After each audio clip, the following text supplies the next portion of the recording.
to episode 3 of Film Music Moments with me, Carl Corbin. Today we're going to put a little twist on the series by looking at a TV show instead of a movie. And the TV show I've chosen is The Flash. Now The Flash is a part of the Arrowverse, which is a series of different TV shows such as Arrow, The Flash, Supergirl, Batwoman, Legends of Tomorrow.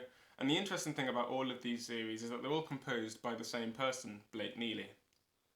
Now, what I love about Blake Neely is that he has a very good understanding of the characters and he's known for his character themes. Now, one of my favourite things about the Arrowverse and its fan base is that, unlike a lot of movie and TV fans, I've never really seen as much of a response to the music and some character themes as I've seen in the Arrowverse. Like, Blake Neely is known for the themes that he puts on the characters. The first theme that we're going to be looking at today is the Flash theme, and it's played in the violin. And I believe that he chose the violin because, unlike most other instruments such as trumpet or maybe the choir, the violin has a very free and uplifting tone, and it fits the character very well, as the Flash is a very light-hearted character and he's very fun and he has a really good vibe to him. And I believe that the violin is able to bring out this essence like maybe a trumpet wouldn't be able to. Also, he plays it quite high in here, instead of maybe down here.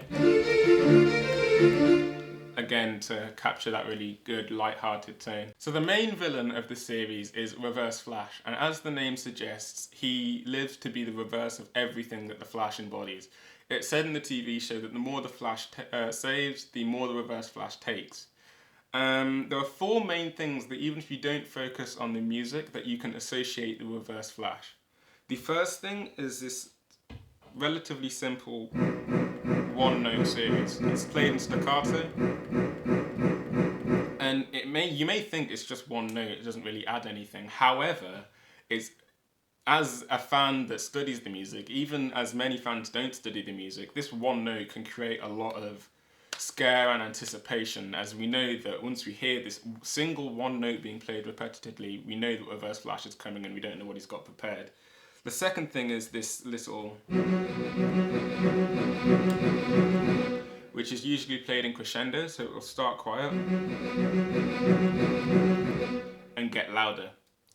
Now the third thing is his main theme, and it sounds a bit like this.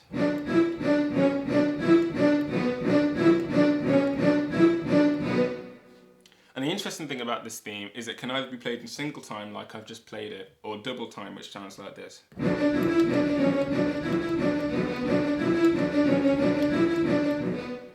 And Neely tends to choose whether it's in single or double time to make the scene sound more threatening. My favourite use of the Reverse Flash theme is actually in season 5 of The Flash, where we haven't seen or heard from the character. We don't even know he's in the season at all.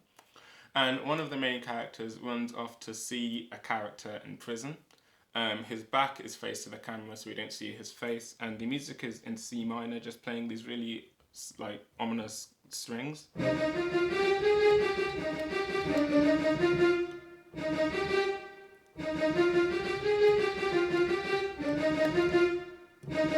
And as he turns around, the strings come together in a crescendo, and this 2-note string comes louder and louder, and everything builds to this crescendo of...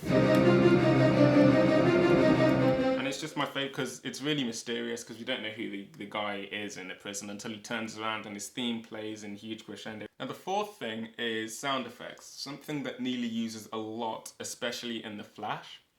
Now, the sound effects that he uses for the Reverse Flash theme is a helicopter, and this is as the Reverse Flash is able to vibrate his body faster than the speed of sound. And so it sounds like a helicopter when it spins at, accelerated speeds.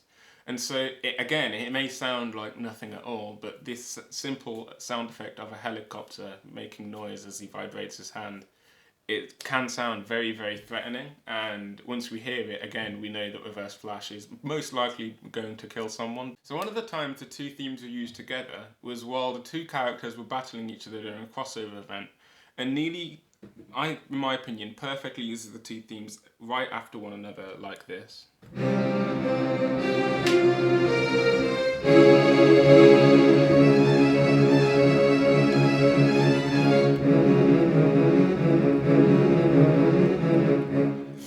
hear just straight away the contrast between the like really high as well as, and you can notice that Neely has put this in single time instead of double time, as it contrasts even more with the Flash theme that we've literally just heard. And so, in my opinion, Neely's use of the TV themes throughout these 6 seasons of The Flash, this creates an interesting conversation between what is the difference between composing for TV and composing for film.